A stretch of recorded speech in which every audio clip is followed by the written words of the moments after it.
Pakinggan natin ang sagot ni DBM Secretary Mina, pangandaman nang siya ay tanungin ukol sa naging pahayag ni Representative Ungab tungkol sa umano'y mga blank items sa BICAM report at kung sino nga ba ang nag-fill in sa mga blankong ito bago i-submit bilang endorsed bill sa Office of the President. Sa kanyang pahayag, ibinahagi ni Sec Mina ang kanyang kaalaman sa legislative process.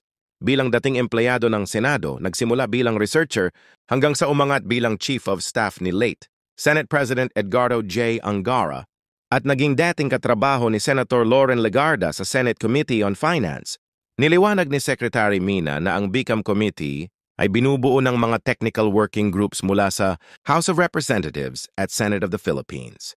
Ayon kay Sec Mina, kapag natapos na ang versions ng bill mula sa Senate at sa House of Representatives, magpapatawag ang Kongreso ng Bicameral Conference Committee para i-reconcile ang differences sa kanilang mga respective versions ng budget bill.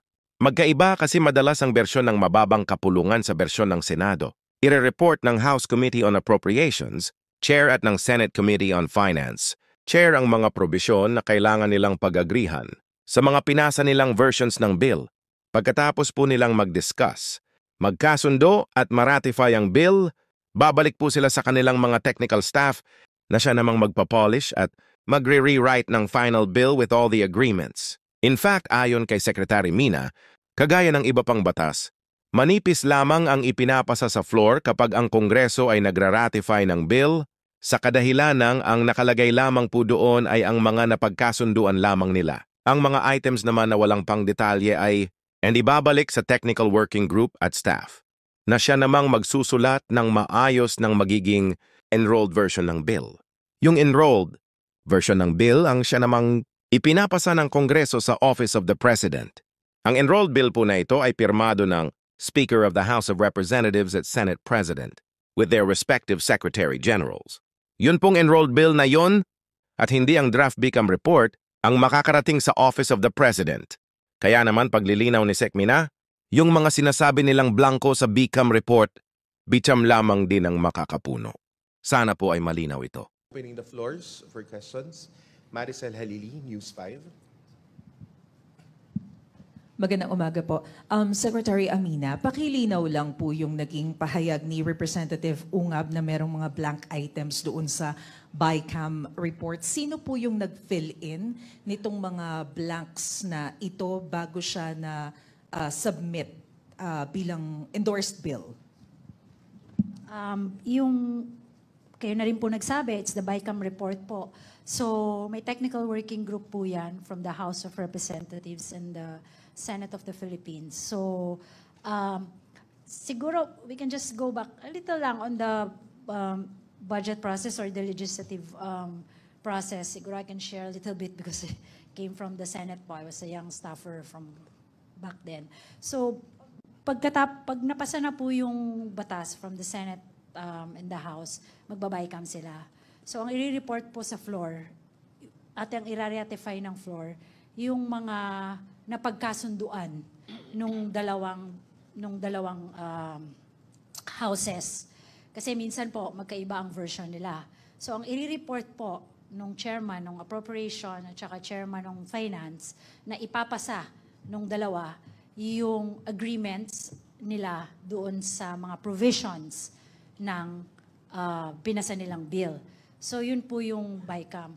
Pagkatapos po yun ma-ratify, babalik po sila sa kanilang mga technical staff and then they will write it again. Lilinisin po nila kasi kung makikita nyo po, ang pinapasa lang po nila sa floor pag nag-ratify sila, even not just the budget po, pati yung mga ibang mga bills, manipis lang po yan. Yun lang pong mga napagkasunduan nila. And then all the rest, wala pa po yan. So babalik po sila sa technical working group nila, sa mga staff nila, isusulat nila na maayos, and then magkakaroon po ng enrolled bill, enrolled version.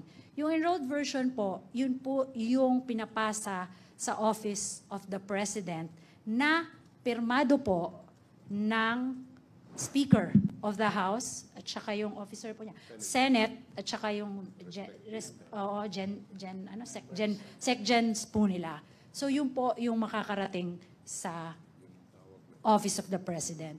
So yung yung sinasabi po nila na blanco, sila din lang din po ang makakapagpuno nung blanco. So walang nakarating sa Office of the President na may blank items? Like, Di po kasi nakakarating sa Office of the President ang ratified, yung niraratify nila sa floor. Kasi iba po ang format nung niraratify.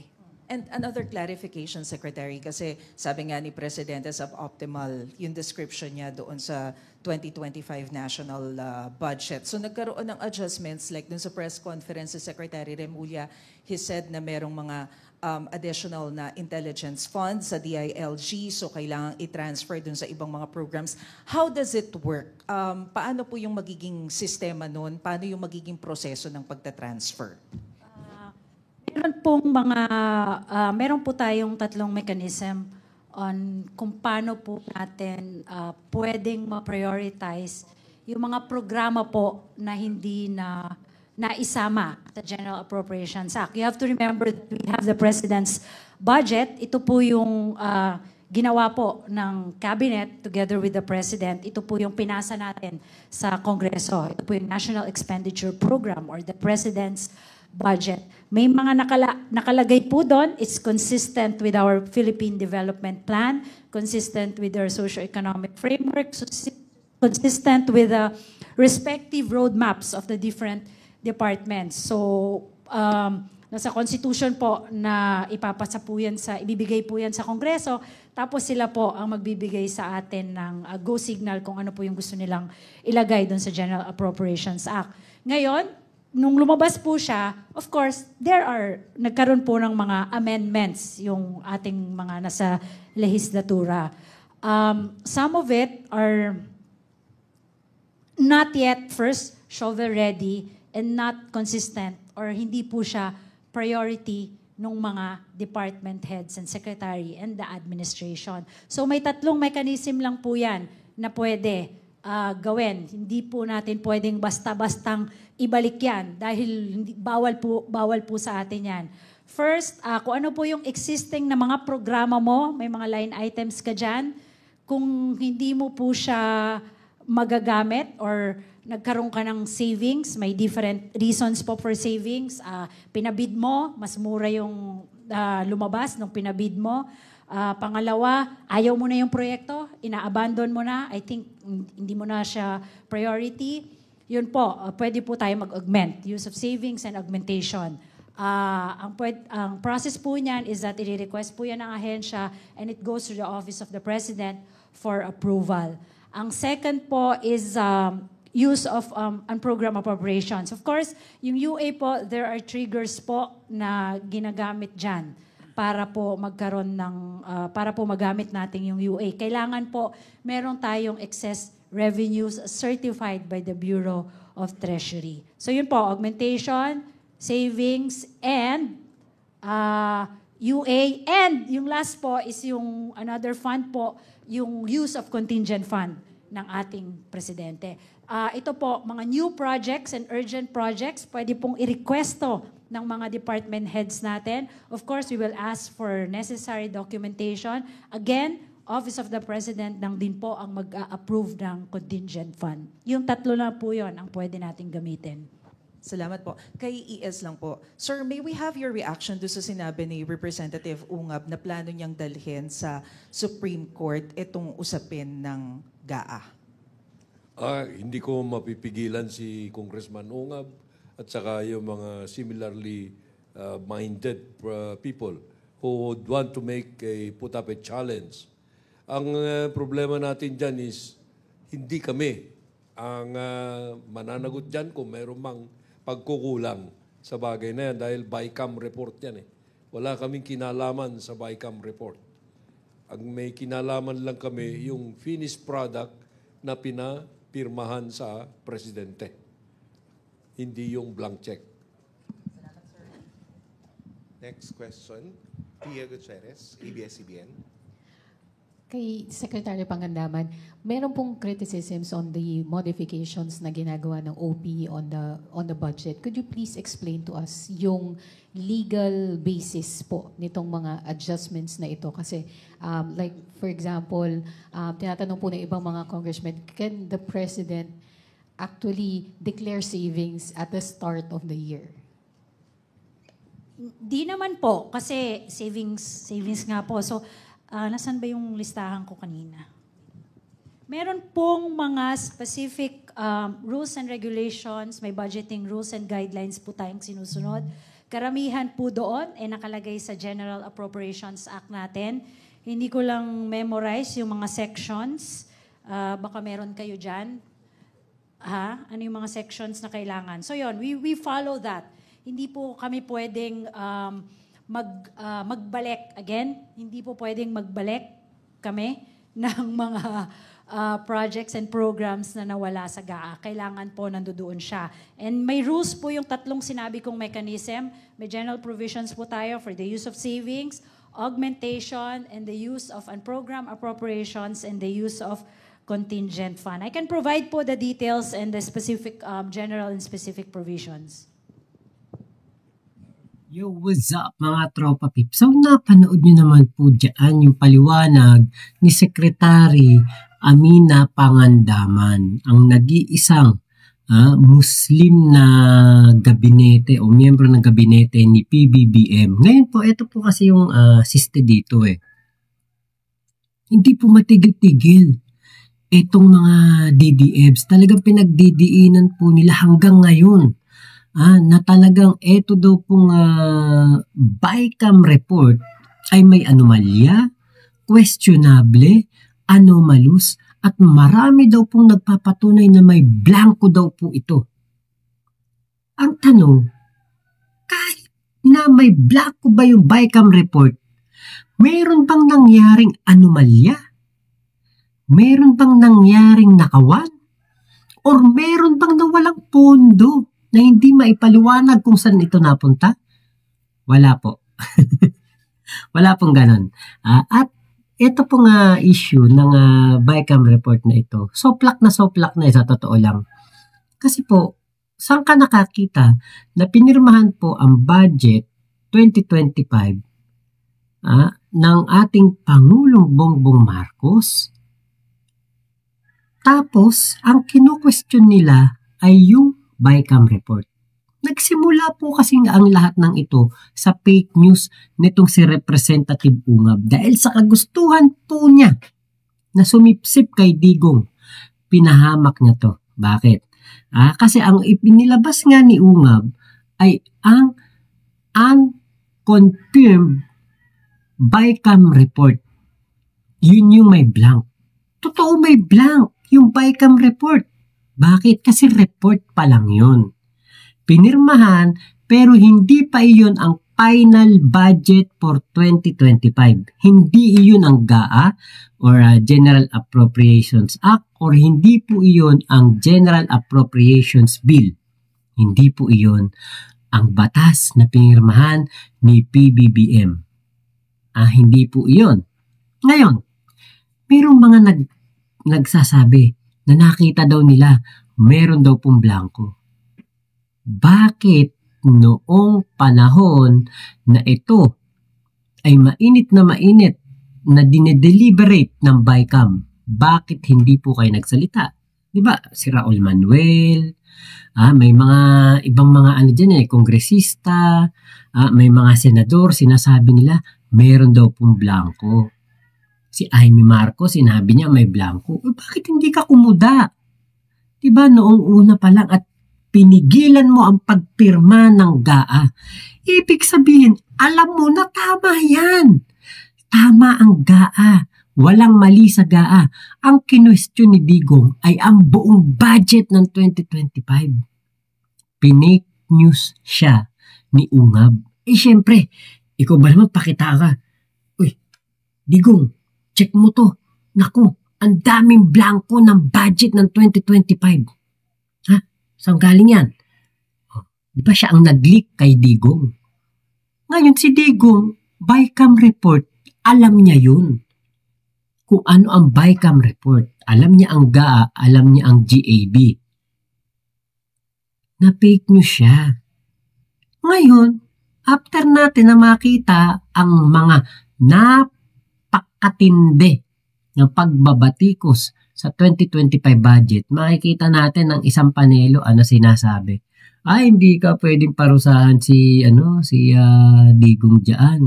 Na fake news siya, fake news peddler siya o nagbibigay ng maling information kasi si Representative Ungab daw po ang siyang nagbigay ng raw and unconfirmed info dito kay Digong. Ang tanong, di ba, sabi nga ni PBBM, alam niya na mali yun.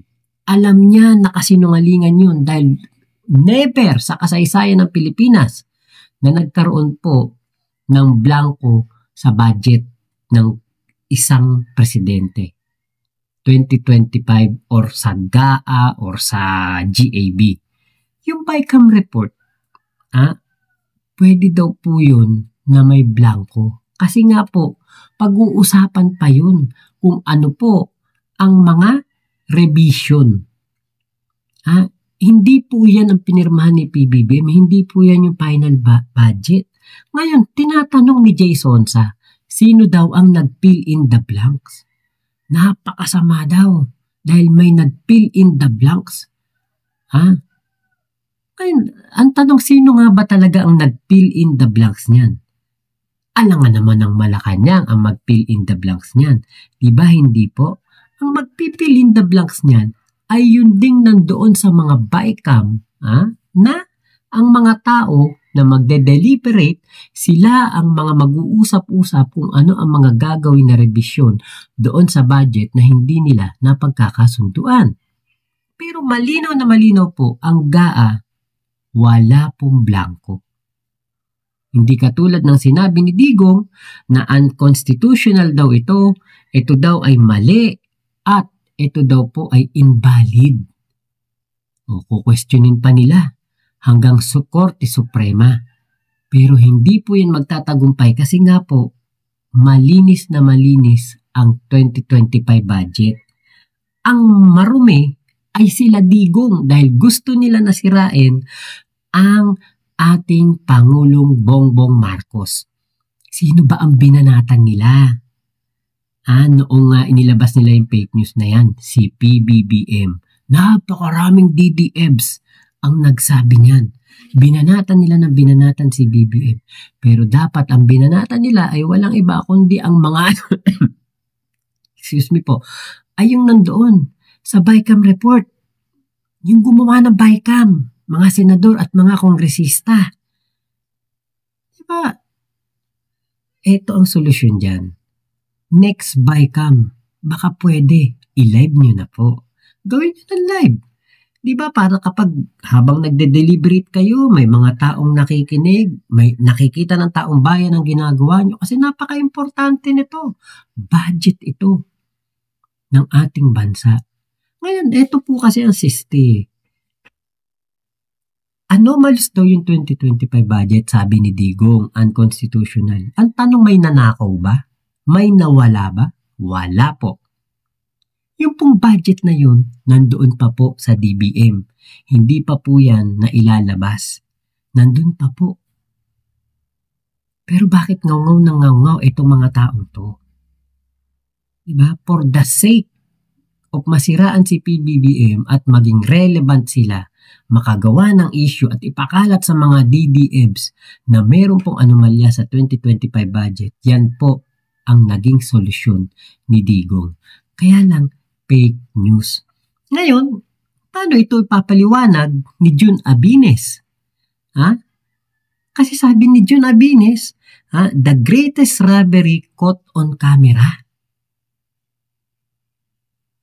Pinakamatinding pagnanakaw daw po ito. Sa kasaysayan natin, ang tanong, nasang banda yung pagnanakaw? Hindi pa nga po nalalabas yung pere. Saang banda yung pagnanakaw? Kasi ang magsasabi lang na may pagnanakaw, COA. May report na ba ang COA na ang 2025 budget ay merong nanakaw? Merong ninakaw o napagnakawan? Diba, year-end report o after pa po ng 2025, saka pa lang po mag-audit ang COA at dyan nila malalaman kung meron pong mga anomalya o meron pong mga pagnanakaw. Eh di ba nga, dyan na nga natin nalaman na itong 125 million pesos ay ginastos ni BP Sara within 11 days lamang at panahon pa ng Kapaskuhan. Sino na naglabas nito? Senado. Bakit nagagalit ang mga DDEBs doon po sa Kongreso na nag-iimbestiga? Ang naglabas ng issue na yan, Senado. Diba? Kaya nga po, diba, kada po malalaman natin na mayroon palang anomalya, ay pagkatapos na ng Pasko't Bagong Taon. Heto, 2025 budget, hindi pa man lang nagagastos, nahusgahan na at umasta ng COA si Digong at si Jun Abines at si Jay Sonsa at sinasabi nga po ni Jun Abines na pinaka matinding pagnanakaw daw po ito. Caught on camera. Ngayon, sana ipatawag po sa Kongreso itong si Jun Abines kung paano niya nasabi na caught in camera ang greatest robbery dito sa Pilipinas. Patawag sana to sa Kongreso dahil iimbestigahan po ang mga vlogger na meron pong pinapakalat na mga fake news. Diba? Alam nyo, eto, desperate moves ang ginagawa ng mga Duterte at ng kanyang mga allies, mga alipores. Ang nangyayari, nasusoplak sila, nasusunog sila, napakadaling i-debunk, napakadaling kontrahin. Alam niyo po kung bakit? Fake news Fake news ang kanilang pinapakalat. Diba? Kaya, malinis ang konsensya ng ating Pangulong Bongbong Marcos. Wala pong ninanakaw, walang pinagnakawan, at wala pong nawawalang pera. Wala pong plug ang COA sa Office of the President. Ang sabi pa nga po ng mga taga-Kongreso, ang Office of the President ang pinaka-itemized, organized at pinaka-maayos na ahensya ng gobyerno na nakasaad kung saan ginastos ang pera na kanilang pondo. Itemized, maayos na maayos, hindi katulad kay Sara Duterte, may Mary Grace Piatos, may Kokoy Villamin, mayroon Chippy McDonald, napakarami po na mga tumanggap ng pera. Diba? Na hindi maipaliwanag. Ngayon sabi ni Bato de la Rosa, nakita ko, kay Karen Davila, doon daw sa Bunawan ba yun? Ewan ko kung ano yung lugar na yun, sabi ni Bato. Napakarami daw pong piatos doon. Pero i-search mo, wala kang makitang Piatos ang apelido. Bakit ganun? Walang Mary Grace Piatos. Diba? Merong Mary Grace Piatos pag sinearch mo, kabataan sa FB. Sa statistic, NSO. Wala po. Wala pong nakalagay na Mary Grace Piatos o walang nakitang Mary Grace Piatos. Kaya nga po, sa mga pangyayari na ito, 2026 pa natin malalaman kung mayroon po bang nawala sa 2025 budget. Ganun lang kasimple yun Kasi, hindi natin malalaman na may nawala kung meron talagang kinuha, kung hindi po gagawa ng pagkilos ang COA sa kanilang mandato. At malalaman lamang po natin yan sa 2026 pa. Advance po mag-isip ang mga DDEBs. Advance mag-isip itong si Ungab. Advance mag-isip itong si Jun Abines at si Jay Sonsa. At ang lahat ng mga DDEBs na question doon sa BICAM report na wala nga problema kung may blanco yun. Walang problema doon. Kasi wala namang nawala. Walang nanakaw. Walang namanipula. Hindi yan mapipirmahan ng ating Pangulo. Ang pinipirmahan ng Pangulo ay yung final version. Diba? Kaya po, hanggang kailan kaya nila ipipilit na may mali po sa BICAM? Hanggang kailan kaya nila ipagdidiinan na imbestigahan daw ang BICAM report. Blanco. Ay, nako talaga.